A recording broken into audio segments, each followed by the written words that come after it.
Živijo! Zdaj bomo počakali, če se še kdo pridruži. Ne vidim v bistvu.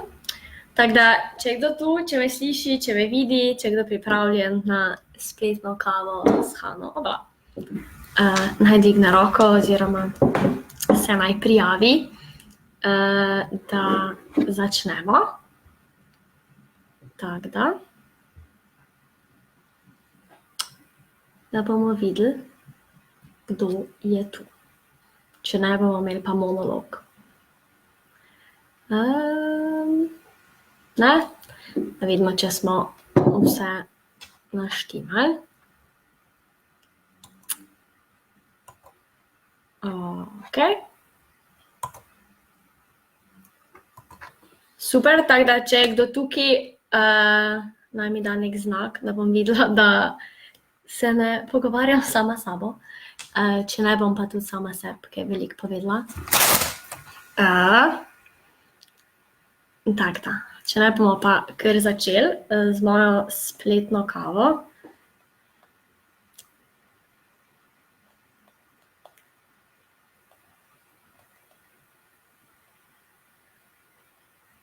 Ok.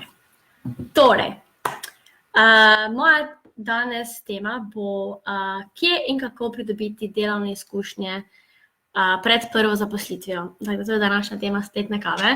Moram povedati, da je nimam, da upoštevam pravil, ker imam čaj, ampak nisem glih fajnica kave. Tako da je bila danes moja jutranja dost, tako da upam, da imate vi svojo kavico in se mi vsem pridružite, s čimerkoli že pijete, ali pa sam znanjem. In ja, zakaj sem si izbrala v bistvu temo, zakaj bom o tem govorila. Dejansko je tudi to moja prva zaposlitev, mislim, nedolgo nazaj sem jaz tudi iskala službo, delala prek študenta oziroma iskala stoj na način, kje lahko delam, kje lahko zaslužim, kje lahko se kaj izobražujem. In se mi je zdelo, da sploh v tem časih, vsaj ne vem, vsi okrog mene, se mi zdi, da se vsi pogovarjamo o teh službah in kje dobimo in kaj dobimo. Tako da zato. Zdaj bom pa kar začela in ja, pomemben del začetka kariere za vse mlade oziroma za vse, ampak itak začnemo po mlajših letih, je pridobivanje delovnih izkušenj. Prej, ko začnemo, boljše. Že kot študent si lahko naberemo veliko delovnih izkušenj že v srednji šoli, skratka, dejansko se itak učimo čez naše celo življenje. Potem pa vprašanje, kako bomo uporabili to naše znanje. Tako da, ja, delovne izkušnje niso le omejene na čas, ko se pravi s podpisom prve pogodbe. Vsi potem mislijo, da se tisti prej nič ne šteje in da samo zdaj, ko podpišemo svojo prvo pogodbo, to je pa zdaj to je zdaj moja prva delovna izkušnja. Vse, kar sem prej delal, nič ne šteje. Ni res. Sploh pa tu se ne gre zdaj, da je to bolj pomembno kot študija, karkoli druga, ne, to je samo neka dodatna vrednost in nekateri poklici dejansko zahtevajo izkušnje. Pač se ne moreš prijaviti na razgovor brez izkušenj, a ti si dejansko glih končal z diplomo, oni pa zahtevajo izkušnje, ja, kje pa jih naj zdaj dobim. In začetki v delovnem svetu so, mislim, da so vsaka težki sprememba iz nekega mehurčka, ki ga prej živimo v dejansko delovno razmerje. In velikokrat študij zahteva in ti dejansko vzame veliko časa in se lahko zgodi, da po končanem študiju, diplome, magisterija, karkoli, dejansko nimamo nekih dodatnih izkušenj, ker smo dejansko porabili ves svoj čas za študij, za študijske dejavnosti in v bistvu trg dela dejansko velikokrat zahteva izkušnje. In če položaj zahteva izkušnje in mi pa jih nimamo, se teoretično ne moramo prijaviti na ta razpis. In veliko ljudi je mnenja, da se izkušnje dobijo samo zaposlitvijo. Predvsem v zadnjih letih temu ni tako, da študentsko delo je bilo v porastu. Mislim, da večina ljudi se je trudila pridobiti vsaj nek del zaslužka, nekako izkoristiti svoj prosti čas. In si dejansko res mladih do 26 let, ko velja študentski status, začne nabirati že izkušnje pred 26 letom. Delo pa nekako poteka lahko tudi prek delovne prakse, pripravništva, prostovoljstva In vam prav prek teh kanalov omogoča, da skozi našo mladost, vašo, mojo, kjerokoli, uporabimo pač to v svojo korist. Z nabiranjem izkušenj pred prvo zaposlitvijo in s tem ugotovimo, kaj so naše vrednote, kako mi funkcioniramo v tem nekem svetu, preden se dejansko zavežemo za to delo, ki si ga želimo potem upravljati, če nam to sploh paše, kako je naše zaupanje v sposobnosti svoje in jih s tem pridobimo, krepimo neke kompetence, za katere sploh nismo vedeli, da jih rabimo v odraslem življenju oziroma v življenju s prvo zaposlitvijo v službo v tem nekem svetu, katerega potem stopimo po študiju. In jaz skozi celoten proces, v bistvu skozi celo življenje, od srednje šole, ker se bomo osredotočili na srednjo šolo in potem s vsemi začetki, pridobivamo izkušnje, ki so zelo drugačne od tistih, ki jih pridobimo skozi študij oziroma skozi celoten učni teoretični proces pač dela. Predvsem pa pridobivamo na naši konkurenčnosti, ki se bo mogoče vam zdaj vam kakorkoli nič ne pomeni, je pa dejansko lahko v prihodnosti izkaže za poglavitno stvar pri podpisu vaše prve pogodbe, vaše iskanje prve zaposlitve, je ta vaša, kako ste vi konkurenčni, kaj lahko vi doprinesete drugače, kot pa mogoče nek drug kandidat pač temu delu. Tako da, to je en tak kratek sladek uvod na grobo temo, ki se bomo zdaj naslednjih 20 minut dotaknili. Tako da, zdaj pa kako dobiti te izkušnje, ne? Če sem se na prvo osredotočila mogoče na delovno prakso. Zdaj delovna praksa lahko poteka ali v srednji šoli ali pa na faksu. Jaz bom začela mogoče s srednjo šolo, ker se mi dejansko zdi to začetek delovne kariere za marsikoga. Vsaj naprimer za mene je bil to začetek in se mi zdi en tak velik korak iz mehurčka otroštva oziroma ko smo mali, smo doma, starši, prijatelji, šola. In potem je ta delovna praksa nek prvi izstop iz tvoje cone udobja in kar pomeni cone udobja, krepitev tvojih kompetenc, tvojih sposobnosti, za katere ti mogoče niti ne veš, da jih imaš, kako bi jih uporabil, kako se v bistvu soočiti s tem znanjem, ki si ga do zdaj že pridobil. Kaj je v bistvu delovna praksa? Delovna praksa je dejansko, je sestavni del učnega procesa. In se tudi znamo zgodi, da veliko ljudi ne vzame niti resno, ker pa, to je zdaj 2 tedna brez šole, super, da bomo se to mi imeli 14 dni počivali, ali bomo šli, fajn, 14 dni, super, dopust. Pa ni to, se želim, da to ne bi bilo tako, ker je lahko delovna praksa dejansko velik začetek in tako veliko dolga pot do začetka tvoje kariere. In tudi jaz sem se osebno srečala z delovno prakso v srednji šoli. Hodila sem na srednjo turistično šolo in je bil to dejansko moj prvi spoznanje z delovnim okoljem. Jaz tudi mislim, da je to za vsakega srednješolca pomembno, za krepitev samozavesti oziroma dobivanje te neke etike dela in da se dejansko spozna s to organizacijo in oni pomagajo, čeprav so to začetna dela mogoče ne tako pomembna, ampak dejansko pomembna za naprej. In tudi mislim, da potem, ko sem malo prebirala, je dejansko tudi, kako pridobiti to prakso, je lahko, da je v bistvu možnost, da si jo vi sami dobite, ali pa da jo v bistvu dobi šola. Se pravi, tudi šola dejansko dosti promovira oziroma spodbuja ljudi, da si poiščejo prakso sami, ker je tudi to en del, v bistvu del, da si sami poiščete službo, že korak k neki novi etapi.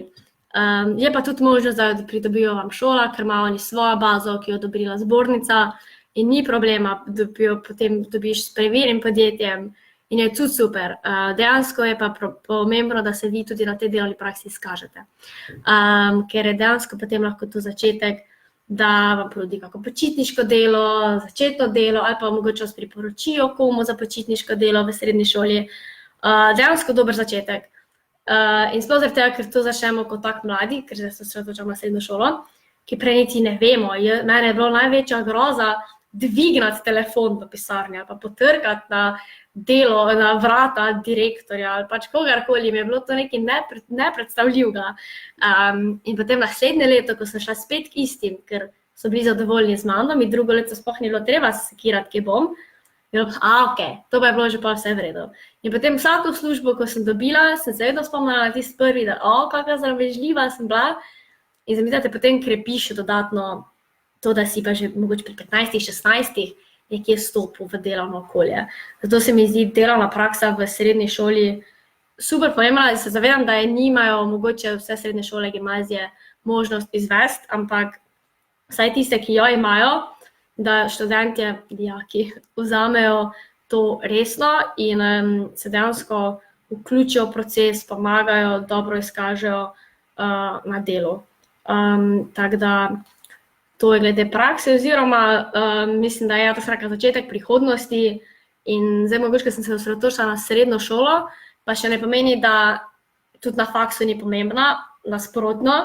Mislim, da je na faksu pa čisto nekaj drug pomen delovne prakse, dejansko delaš bolj v tistem okolju, za katerega si se že nekako odločil, čeprav si tudi za srednjo šolo, si bolj izoblikovana oseba, bolj veš, kaj hočeš in dejansko delovna praksa lahko še bolj koristi in dejansko dobiš lahko večjo možnost za povabilo za naprej, za delo, počitniško, študentsko, se pravi preko študentske napotnice, ker si se izkazal tisti en mesec dela faksa, ki ti je bila odobrena za delovno prakso in lahko dobiš ali priporočila, kar se bom tudi še vrnala, oziroma dejansko mrežeš med ljudi. Vse, kar se to gre, je mreženje med ljudmi.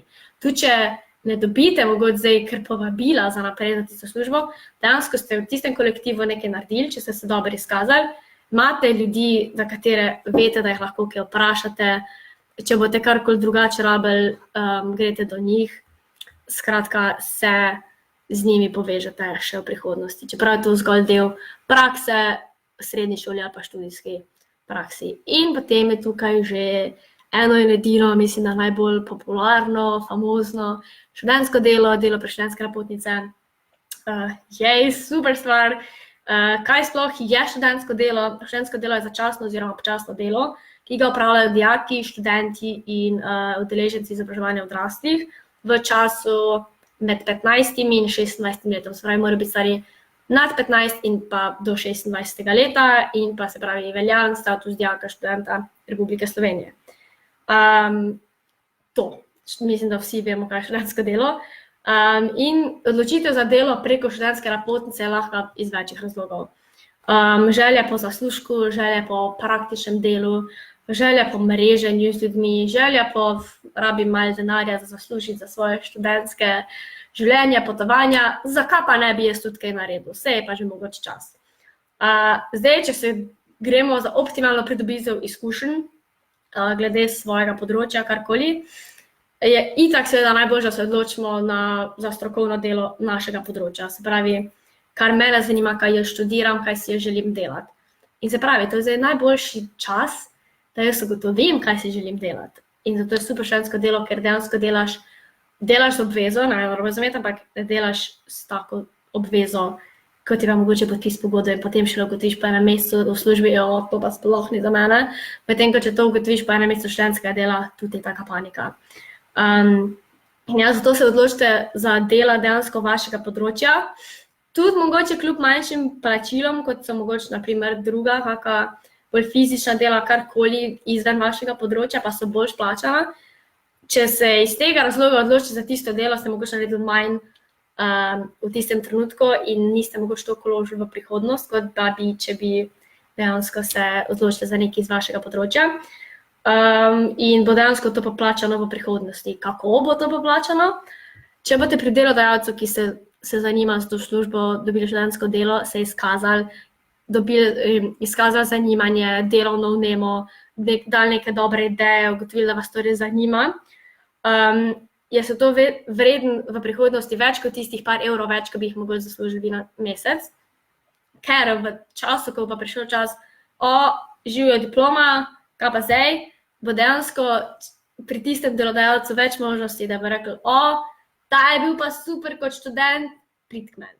Medtem ko pa, če boš prišel ti na nov, pa bi rekel, jaz pa bi, on pa je že bil en drug, je pa delal že tam 2 leta prek študentskega dela, pa on bolj zanimiv kot pa vi, čeprav vi mogoče si res želite to službo.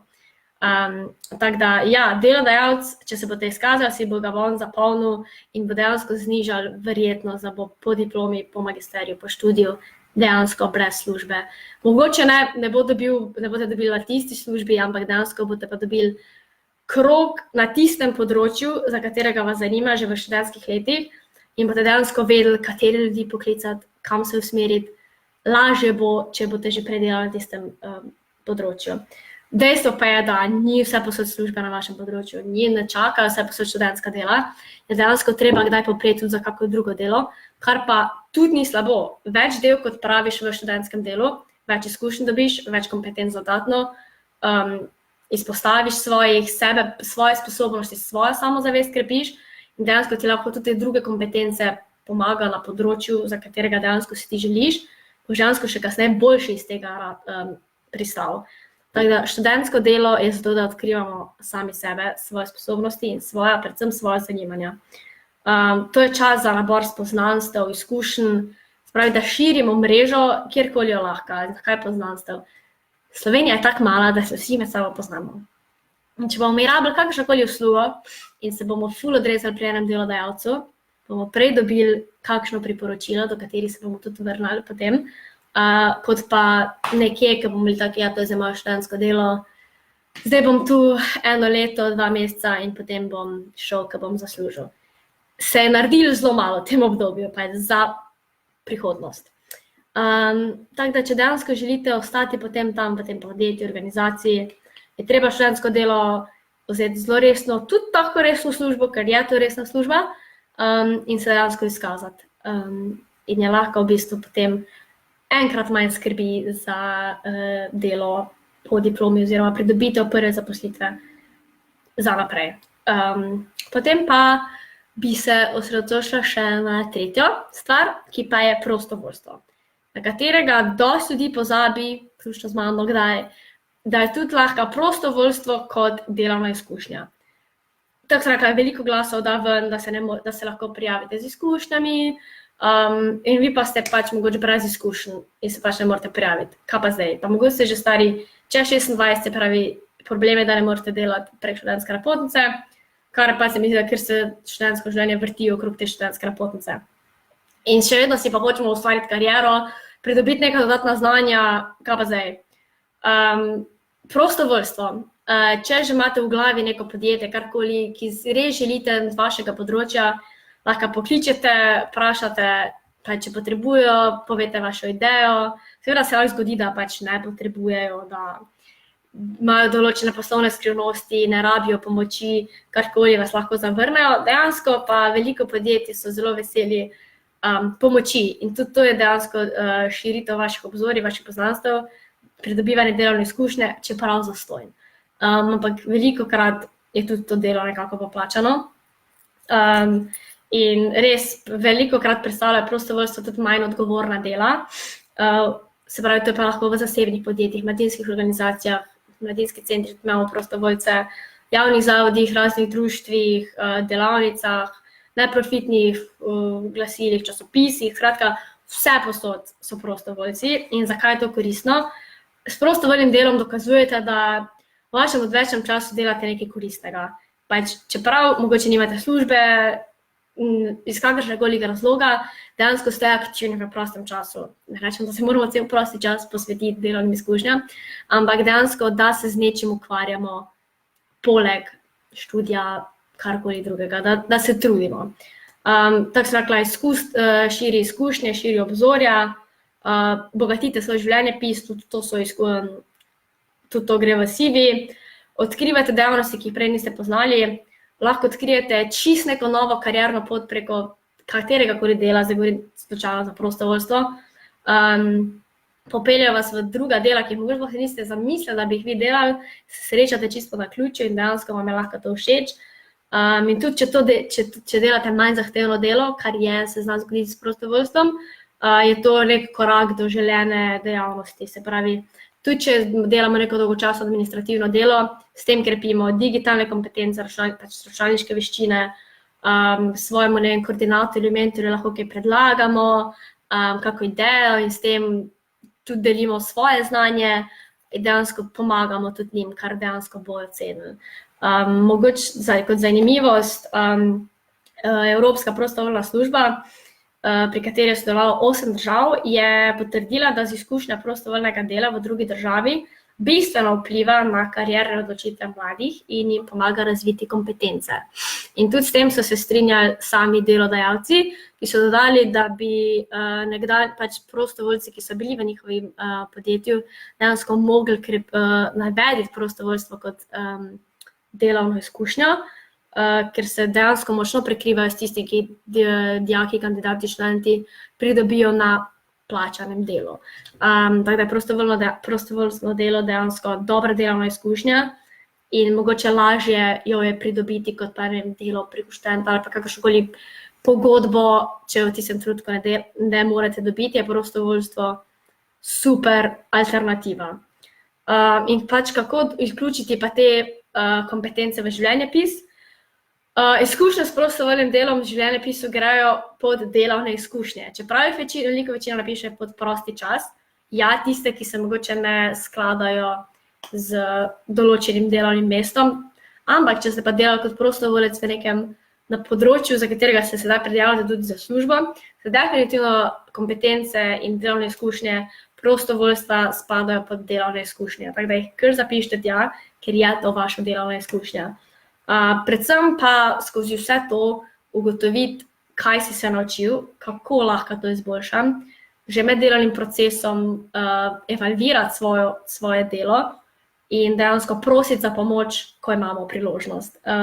Največ priložnosti imamo prositi za pomoč oziroma se naučiti pred študentskim delom in ko smo mladi. Tako da je v bistvu zelo kvalitetno in super stvar, če se takrat res angažiramo.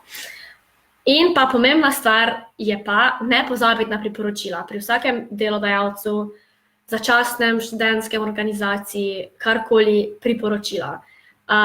Dejansko se znansko pri prvem razgovoru, pri službi, veliko štejejo priporočila. Kako jih dobiti oziroma kje so to priložnosti pri delodajalcu, če se dobro izkažete. In vedno, ko zaključite delo, kakršnokoli, proste delodajalca oziroma odgovorno osebo, če bi se dal dobiti priporočilo. Mogoče ga ne boste rabili točno v tistem trenutku, da nimate zdaj ravno čas za novo službo, ampak vam bo dejansko prišel prav slej ko prej. Razložite delodajalcu, zakaj ga rabite, da je to dobra referenca za vas, če se seveda strinja in če mogoče ni vešč v pisanju priporočil, mu pomagajte, povejte, zakaj rabite, kakšne kompetence krepite oziroma če ste imeli dober odnos z delodajalcem, je priporočilo definitivno nekaj, kar vsi z veseljem dajo in sploh zato, ker mislim, da mi ne živimo več v časih, ko smo vsi imeli za celo delovno dobo isto službo in je to si dobil službo 40 let, gremo nadalje, da jo omenjamo dosti bolj pogosto, kot smo jo včasih in dejansko nikoli ni, zdaj pa sem dobil službo, priporočilo, zdaj pa to ne rabim več. Ne, vedno se rabi in vedno je treba širiti svoje obzorja in svoje znanja in vedno nadgrajevati svoj življenjepis. Tudi potem, že ko smo dobili svojo prvo službo in zdaj že gremo na drugo službo, še vedno so pomembne vsa študentska dela, vsa delovne prakse, vsa prostovoljna dela, ki smo jih opravili v organizacijah. In treba utemeljiti te kompetence. Se pravi, tudi v življenjepisu, ko damo, na primer, smo organizator, dober organizator, zakaj, kje si pridobil to kompetenco, v katerem delovnem mestu in zakaj si jo pridobil.